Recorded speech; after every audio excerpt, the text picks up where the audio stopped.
Good morning to all of you. जैसा कि आप सब जानते हैं हम रिलेशन एंड फंक्शन के बारे में प्लस 2 क्लास के लिए हम पढ़ रहे हैं। ठीक है, उसमें कल हमने 1 1 और 2 के बेसिक डेफिनेशंस को क्लियर किया था। ठीक है, आज हम नंबर ऑफ फंक्शंस के बारे में बात करते हैं कि नंबर ऑफ फंक्शंस कैसे डिफाइन होते हैं, कितने नंबर ऑफ फंक्शंस होंगे। देखना, आपके पास ए में m एलिमेंट्स हैं, कोई सेट है जिसमें m एलिमेंट्स हैं, कोई दूसरा सेट है जिसमें n एलिमेंट्स हैं। ए में m एलिमेंट्स हैं, b में n एलिमेंट्स हैं। ठीक है, हम फंक्शन डिफाइन करते हैं फ्रॉम a टू b। अगर आप a से b फंक्शन को डिफाइन करेंगे तो टोटल नंबर ऑफ फंक्शंस, अगर आप टोटल नंबर ऑफ फंक्शंस की बात करें a से b, ये ध्यान रखना, हम a से b की बात कर रहे हैं और a में m एलिमेंट्स हैं और b में n एलिमेंट्स हैं, तो total number of functions n की पावर m। ये तो टोटल नंबर ऑफ फंक्शंस हैं भाई, सारे के सारे रिलेशन तो फंक्शन नहीं हो सकते। अगर आप ध्यान दो तो देखो, हमने रिलेशन, अगर नंबर ऑफ रिलेशंस की बात करूं तो नंबर ऑफ रिलेशंस ये पढ़े थे, कुछ रिलेशंस में से ही क्या निकलते हैं, फंक्शंस। फंक्शन क्या है, स्पेशल काइंड ऑफ रिलेशन। अब इन्हीं का ही तो पार्ट, कुछ रिलेशन ही तो फंक्शंस कहलाते हैं, जो उन दो कंडीशंस को सेटिस्फाई करते हैं जो हमने स्टार्टिंग में आपको क्लियर की थी। तो टोटल नंबर ऑफ फंक्शंस अगर आप कोई आपसे पूछे तो आप करोगे n की पावर m। दूसरे वाले सेट में n है, पहले वाले सेट में m है। आप a से b बात कर रहे हो तो यहां m है, यहां n एलिमेंट्स है, तो टोटल नंबर ऑफ फंक्शंस आएंगे n की पावर m। ठीक है, अब हम आगे बात करेंगे जैसे number of 1 1, number of onto, number of, clear करते हैं 1 1 ऑन टू वगैरह। ठीक है, 1 1 का तो मैंने आपको कल भी बताया था। 1 1 ऑन टू के बारे में अगर हम बात करें तो देखो,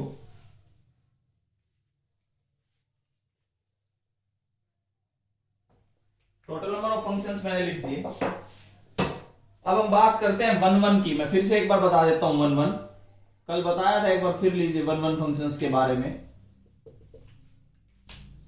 1 1 फंक्शंस में देखो, इधर m एलिमेंट्स हैं, देखो a में m एलिमेंट्स हैं, ये a सेट है, ये b सेट है। आप इधर फंक्शन डिफाइन कर रहे हो फ्रॉम a टू b।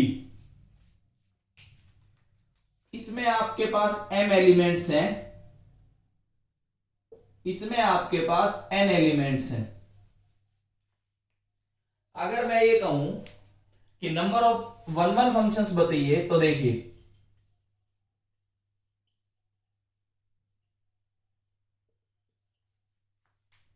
कल भी आपको समझा रहा था 1 1 का मतलब different element have different image, different element of A have different image in B.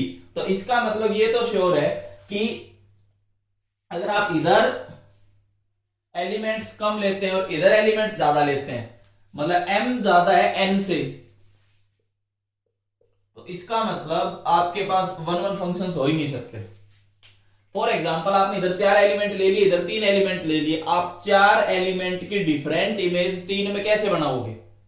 वो तो 3 एलिमेंट की डिफरेंट बना पाए आप, एक की तो कहीं ना कहीं आपको सेम के साथ शेयर करनी पड़ेगी। तो फिर उस केस में 2 एलिमेंट की सेम इमेज आएगी, तो फिर वो 1 1 होगा ही नहीं, वो मैनी 1 बन जाएगा। तो 1 1 फंक्शन में नंबर ऑफ 1 1 की बात करें तो m ग्रेटर देन n होते ही नंबर ऑफ 1 1 फंक्शंस 0। दूसरा केस ये है m लेस देन और इक्वल टू n, npm।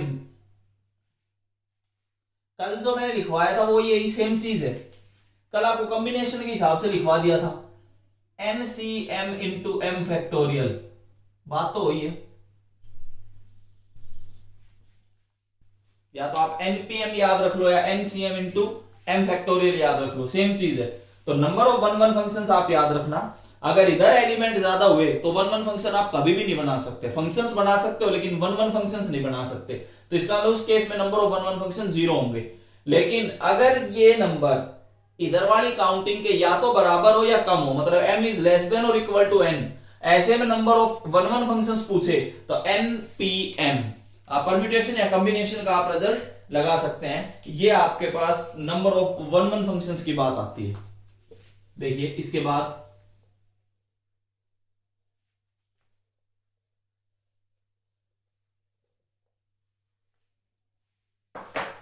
अब हम बात करते हैं ऑन टू फंक्शंस की।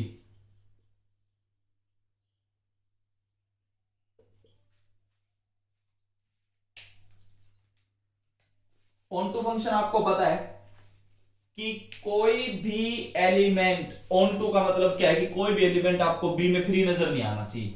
बी में जितने भी एलिमेंट उनकी सबकी आपको प्री इमेज कोई ना कोई नजर आएगी। जैसे इधर आपने ए सेट लिया, इधर आपने बी सेट लिया, आप फंक्शन डिफाइन करते हैं फ्रॉम ए टू बी। इधर आपके पास m एलिमेंट्स हैं, इधर आपके पास n एलिमेंट्स हैं।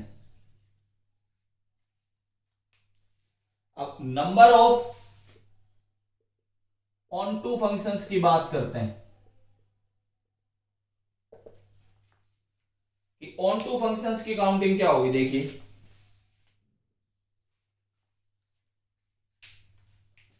पहली बात ये, अगर आपने इधर ज्यादा एलिमेंट ले लिए और इधर कम एलिमेंट लिए, मानो इधर 4 इधर 3, तो ये 3 3 के साथ एडजस्ट हो जाएंगे, या 3 3 से कम के साथ एडजस्ट हो सकते हैं, लेकिन चौथा एलिमेंट तो फ्री नजर आ जाएगा इधर। तो इसका मतलब अगर n ग्रेटर देन m है, मतलब कि m लेस देन n है, या n ग्रेटर देन m है, तो number of onto functions क्या होंगे? 0। इधर आपने अगर ज्यादा एलिमेंट ले लिया काउंटिंग में, इधर से बी में नंबर ऑफ एलिमेंट्स ज्यादा है किसके कंपेयर में? ए में, तो number of onto functions 0 होंगे, आप ऑन टू बढ़ा ही नहीं सकते, ध्यान रखना। दूसरा केस हो सकता है कि m इज ग्रेटर देन और इक्वल टू n, या तो m n के बराबर हो या m n से बड़ा हो। तो ऐसे केस में देखना number of onto functions, summation का रिजल्ट आएगा, ध्यान रखना। अभी एक एग्जांपल भी करवाते हैं। Summation of r is equal to 0 to n minus 1 minus 1 raise to the power r, note करते चलना भी ये सारा, into NCR minus 1 raise to the power r। ये ध्यान रखना व्हाट इज r तो समेशन के लिए यूज किया गया, बट n क्या है, m क्या है, वो सारा अभी लिख रहा हूं। और इसके साथ एक प्रोडक्ट और आता है n माइनस r की पावर m। ये कब आता है? जब m इज ग्रेटर देन और इक्वल टू n। ये रिजल्ट आप याद रखना। The number of onto functions, onto functions आपके पास ये होंगे। देखो फॉर एग्जांपल, एक एग्जांपल लेते हैं।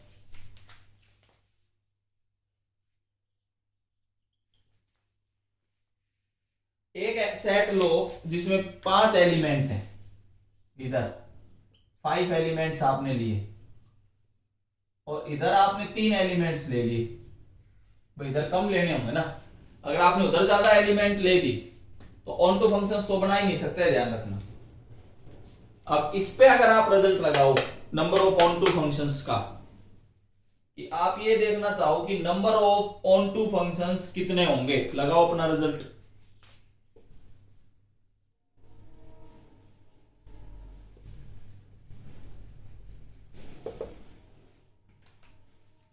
Summation r is equal to 0 to n minus 1, ये m है 5, ये n है 3। तो इसका मतलब एक बार r को 0 लो, एक बार 1 लो और एक बार 2 लो। n माइनस 1 तो 2 तक ही तो जाना है।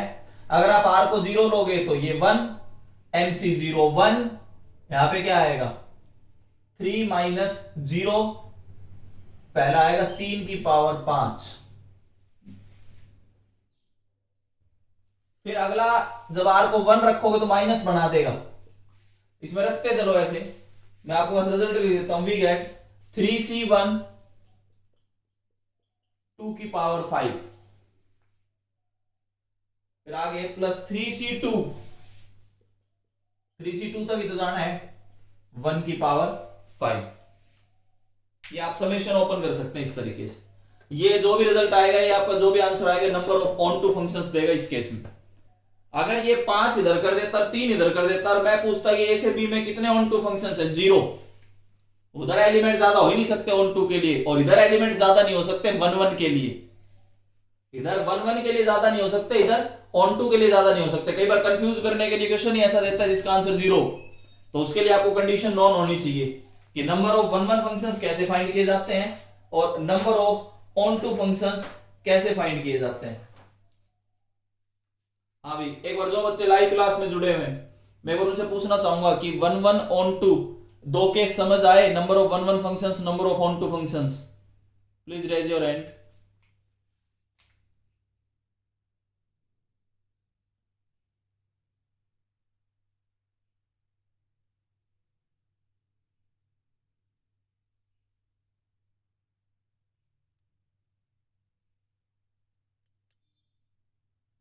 ओके,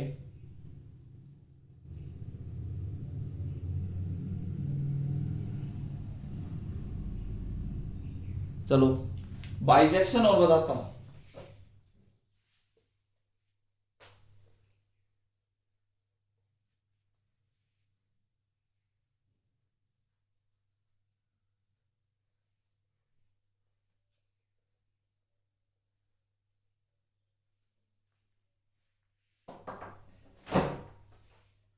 हम बाइजेक्टिव फंक्शंस की बात करेंगे।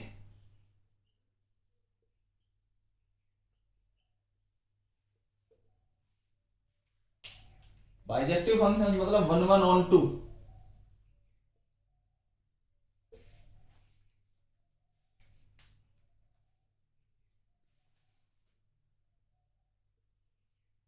इधर ए सेट है, ये बी, इसमें आप m एलिमेंट्स लेते हैं, इसमें आप n एलिमेंट्स लेते हैं।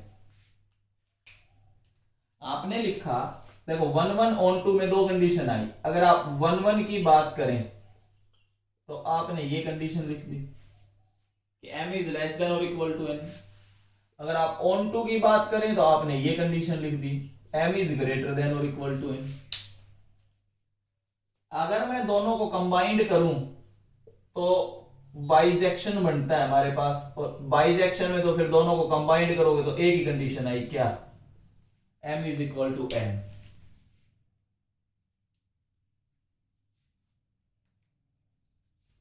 m is equal to n, दोनों बराबर होंगे तभी बाइजेक्टिव फंक्शन होगा। और कोई आपसे नंबर ऑफ बाइजेक्शन पूछे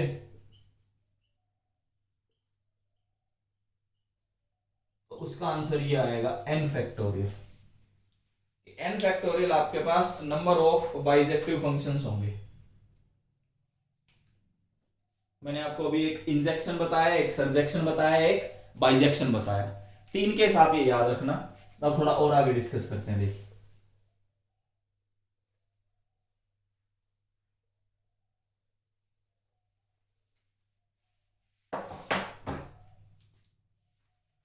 देखिए कुछ क्वेश्चंस अगर मैं लिखना चाहूं,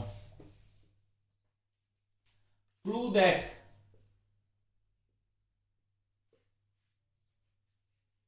function from r to r, मतलब real to real, defined by f of x is equal to 3x cube plus 5 for all x belongs to real number is a bisection। हमें ये बाइजेक्शन प्रूव करके दिखाना है। देखिए आपके पास function है real to real और फंक्शन डिफाइन किया गया है 3x क्यूब प्लस 5 से। सबसे पहले हम बात करेंगे 1 1 की। 1 1 के लिए मैंने आपको कल समझाया था, कंसीडर टू एलिमेंट्स x और y belongs to domain of function. Domain से हमें दो एलिमेंट लेने होते हैं x और y। अब f ऑफ x मैं लेता हूं 3x cube plus 5, f of y आप लेते हो 3y क्यूब प्लस 5। इसके बाद आप करते थे put f of x is equal to f of y। We get 3x³ plus 5 is equal to 3y³ plus 5। आप 5 से 5 काट दोगे, 3x³ is equal to 3y³। 3 से 3 भी cancel, we get x³ is equal to y³, we get x is equal to y। इसका मतलब जो भी फंक्शन आप डिफाइन करके चल रहे हो from r to r is 1 function. यहां तक तो हमने कल भी किया था कि 1 कैसे प्रूव करना है। f ऑफ x और f ऑफ y को बराबर लेके चलो, अगर आप केवल और केवल एक ही कंडीशन पे पहुंचते हो, क्या, x is equal to y पे, अगर आप केवल x is equal to y की कंडीशन पे पहुंचते हो, उसके अलावा कोई कंडीशन नहीं आती है, तो इसका मतलब वो फंक्शन आपके पास 1 होगा। अब बात आती है ऑन टू की, ऑन टू फंक्शंस के बारे में अगर हम बात करें तो देखिए 1 हमने प्रूव कर दिया। अब मैं बात करूंगा कि अगर मैं ऑन टू भी प्रूव कर जाता हूं तो इसका मतलब ये फंक्शन बाइजेक्शन होगा।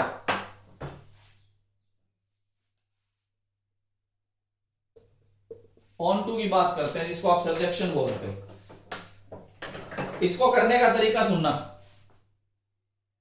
f ऑफ x आपके पास है 3x³ प्लस 5। इसका मतलब y किसके इक्वल है, 3x³ प्लस 5। ये y तो है आउटपुट। अगर आप इसको ध्यान से देखो तो ये क्या चीज है, ये है y in terms of x। हमने y को फाइंड किया हुआ है x की टर्म में, मतलब y डिपेंड्स ऑन x। इसी से अब हम क्या फाइंड करेंगे, x in terms of y। अब हम x in terms of y find करने के लिए y minus 5 is equal to 3x³, y minus 5/3 is equal to x³, x is equal to y minus 5/3 raise to the power 1/3। ये जो आपने find किया है ये एक्चुअल में क्या है, x in terms of y। हमें उल्टा तो फाइंड करना है क्योंकि हमें ऑन टू के लिए प्री इमेज देखनी होती। तो आप ये एल्गोरिथम याद रखोगे कि आपके पास हमेशा y in terms of x होगा, वहां से आप क्या फाइंड करोगे, x in terms of y। अब एक बात देखो, क्या कोई भी ऐसी y की वैल्यू है जिसके लिए x नॉट डिफाइंड आता हो, कोई भी ऐसी y की वैल्यू जिसके लिए x रियल ना आता हो। अगर यहां पावर हाफ होता 1/3 की जगह तो हम लिख देते हैं कि बहुत सी ऐसी वैल्यूज हैं जिसके लिए x आएगा ही नहीं रियल, क्योंकि x रियल y भी रियल, डोमेन भी रियल, रेंज भी रियल का पार्ट है। तो यहां से आपने एक लाइन लिखनी है, it is clear that for every y belongs to r we get x belongs to r। आप y को कोई भी रियल नंबर रखो, हमें x कोई ना कोई रियल नंबर मिलेगा। इसका मतलब this implies every element in y या b has preimage in a। Every element in b has preimage in a। तो this implies function is onto. 1 भी है, ऑन टू भी है। इसका मतलब ये जो फंक्शन है ये आपके पास बाइजेक्टिव है। ये जो आपको फंक्शन नजर आ रहा है ये फंक्शन बाइजेक्टिव फंक्शन है। और ट्राई करते हैं, देखिए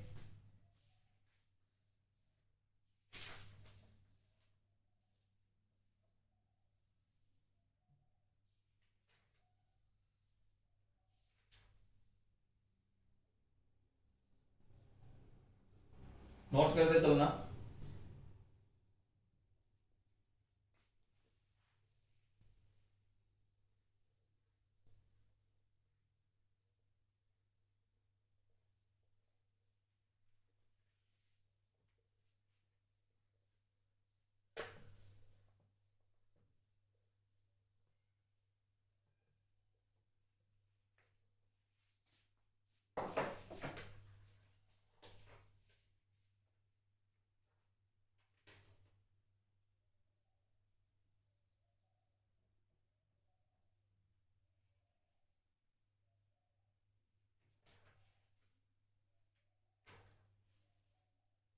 देखिए अगले क्वेश्चन में मैं एक इंपॉर्टेंट मार्क करके आपको समझाता हूं,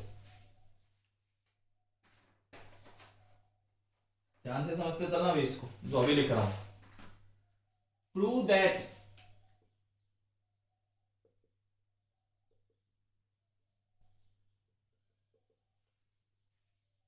the function f from real to real such that तो फंक्शन है वो है x cube plus x is bijection.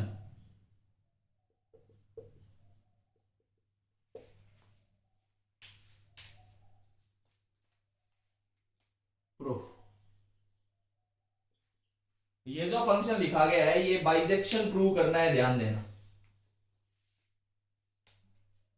पहले इंपॉर्टेंट मार्क है, दोनों ही पार्ट अच्छे हैं, 1-1 भी इसका अच्छा है और ऑन 2 भी इसका अच्छा है। किस तरीके से प्रूव होता है वो देखना। सबसे पहले हम 1-1 की बात करें।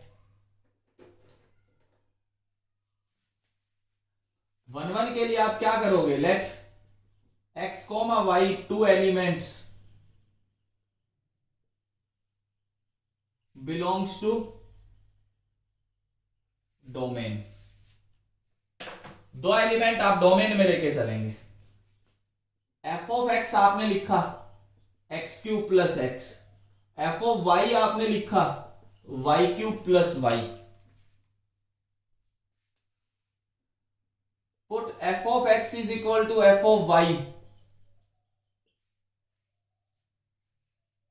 अगर आप f ऑफ x और f ऑफ y पुट करते हैं इक्वल, तो देखिए आपके पास क्या आएगा,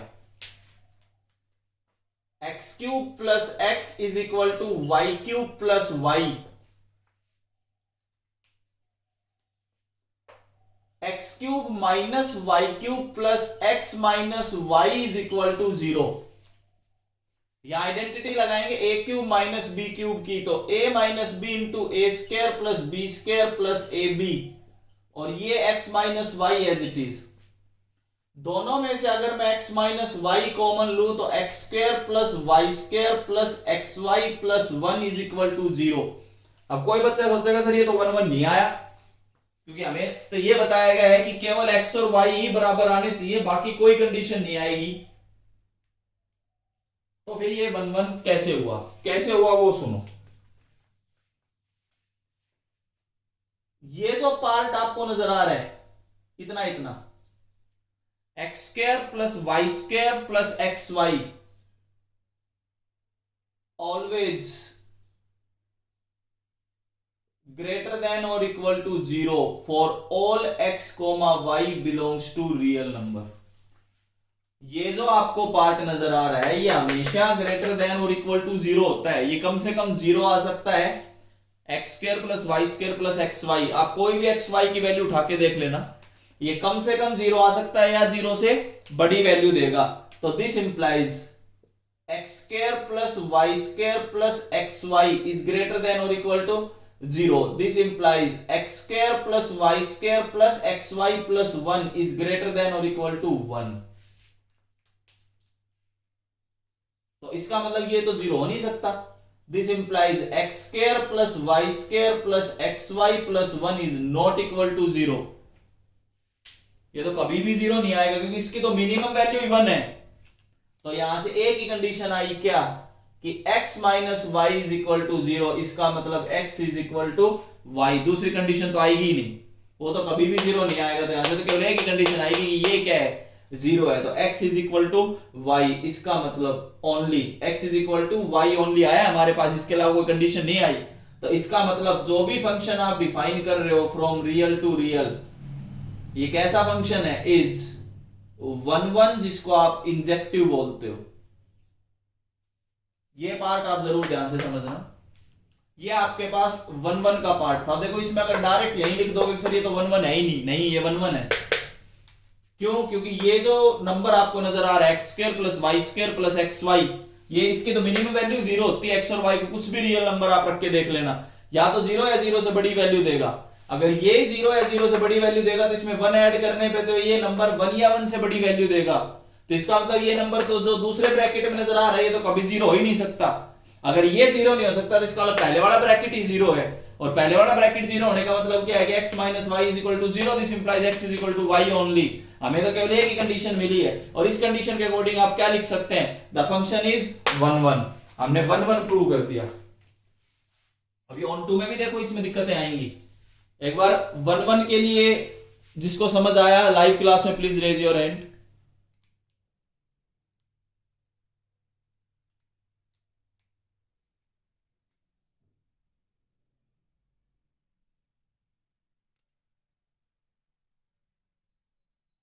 ओके,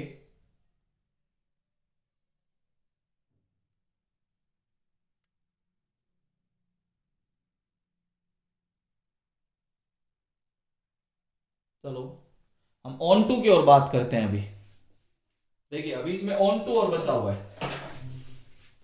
ऑन टू में भी थोड़ा बहुत आपको दिक्कतें आएंगी, उसको और क्लियर करते हैं।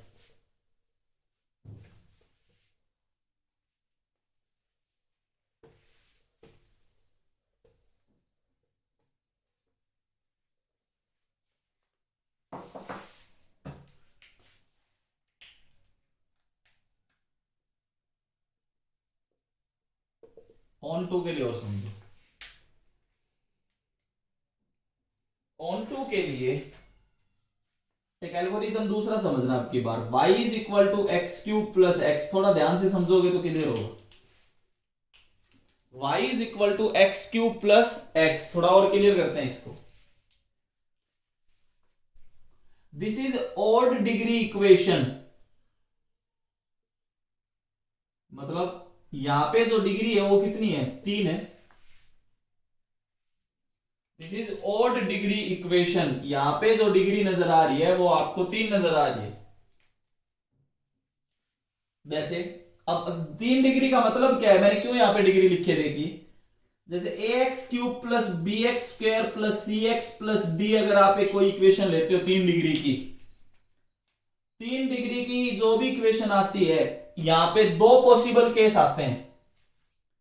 या तो रूट्स के बारे में बात कर रहा हूं मैं, 2 पॉसिबल केस आएंगे, क्या क्या, या तो 1 रियल प्लस 2 कॉम्प्लेक्स रूट्स। क्योंकि आपने पढ़ा होगा कॉम्प्लेक्स रूट्स हमेशा पेयर में मिलेंगे आपको, इरेशनल रूट्स और कॉम्प्लेक्स रूट्स हमेशा पेयर में नजर आएंगे। तो इसका मतलब या तो इसमें एक रियल और 2 कॉम्प्लेक्स हो सकते हैं, या फिर दूसरा केस और 3 रियल रूट्स, या तो एक रियल और 2 कॉम्प्लेक्स रूट्स, या तीनों के तीनों क्या हो, रियल रूट्स। अगर मैं दोनों ही कंडीशन में मिला के बात करूं, इसमें और इसमें, तो इसका मतलब यह हुआ कि एटलीस्ट 1 रियल रूट। आप किसी भी क्यूबिक इक्वेशन में आप ये समझ सकते हैं जो मैंने अभी लिखा है नीचे, किसी भी क्यूबिक इक्वेशन में a x cube plus b x square plus c x plus d is equal to 0। इस क्यूबिक इक्वेशन के रूट्स के बारे में बात करूं तो 2 केस मिलेंगे। मैं एक बार फिर से रिपीट कर रहा हूं, या तो एक रियल 2 कॉम्प्लेक्स का केस मिलेगा, या तीनों के तीनों रियल मिलेंगे। अगर मैं दोनों कंडीशंस को उठा के देखूं तो कम से कम मुझे एक रियल रूट मिला। इसका मतलब ये क्लियर है कि cubic equation has at least 1 real root. Cubic equation के पास कम से कम एक रियल रूट मिलेगा। Let this real root is alpha. इस रियल रूट को मैं अल्फा मान लेता हूं, दैट इज आपने x को क्या मान लिया, अल्फा। x ही तो रूट देगा इसका, क्यूबिक इक्वेशन जो आपको नजर आ रही है एक्स क्यूब प्लस एक्स। तो this implies y is equal to alpha cube plus alpha. कम से कम एक रियल रूट मिलेगा, आपने उस रियल रूट को अल्फा मान लिया, तो इसका मतलब y की वैल्यू भी क्या आई, अल्फा। क्लियर है। इसका मतलब आप ये लिख सकते हो y is equal to f of alpha. y जो है वो अल्फा का फंक्शन होगा कुछ ना कुछ।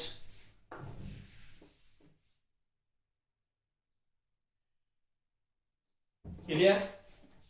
तो for every y there is some alpha, मैं जो भी वाई लूंगा उसके लिए कोई ना कोई आपको क्या नजर आ रहा होगा, अल्फा नजर आ रहा होगा। This implies for every Y